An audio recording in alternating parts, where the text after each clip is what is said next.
Hey, good morning. How y'all doing? It is Well Red Beard, and it is a damn fine day to talk about a book. We are here for a book review, and today I'm going to talk about Dead Daughters by Tim Meyer and Silver Shamrock Publishing.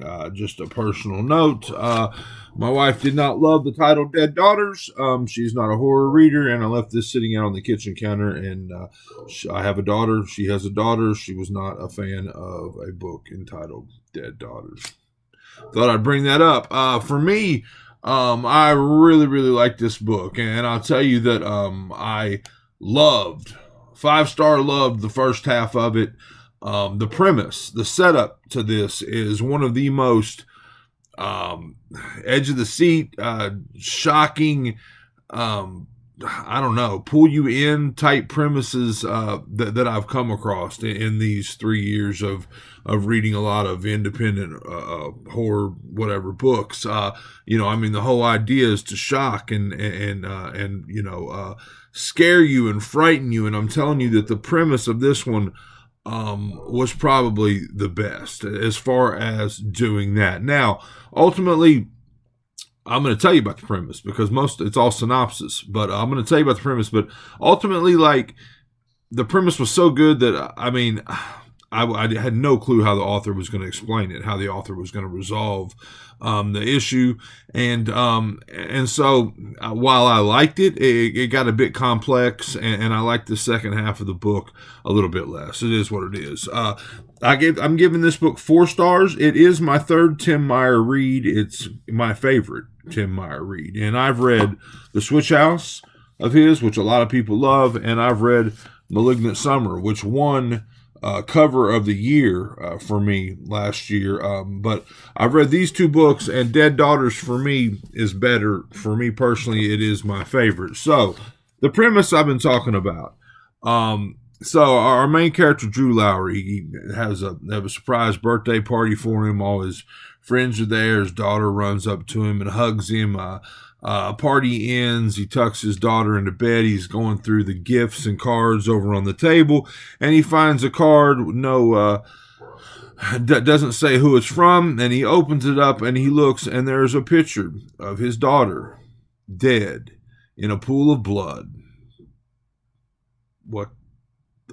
I just tucked her in. I mean, he runs up the steps. She's there. She's fine.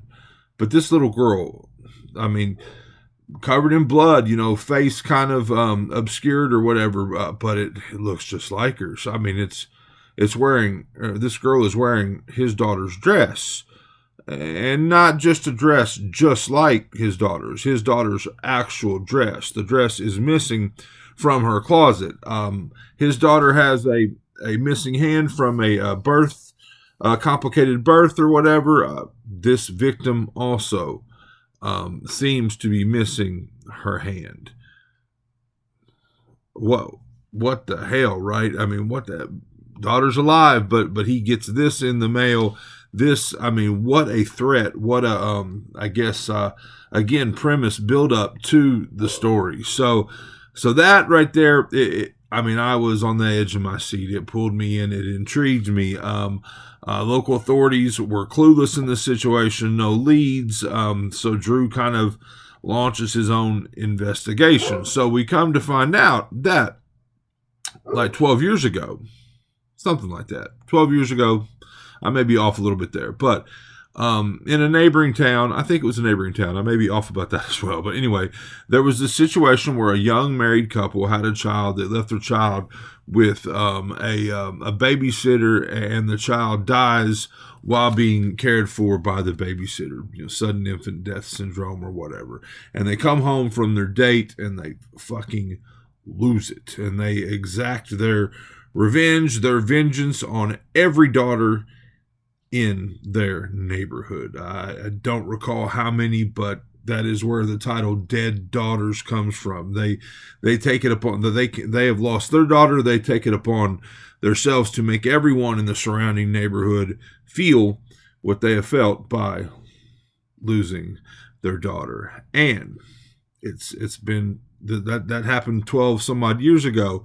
It seems that they're back at work here. That they're back in the mix, back in the situation of killing daughters. So, a little further into the story, we find that there is a girl that's missing. There is a girl that's missing from, down the road, the next town over, whatever it is.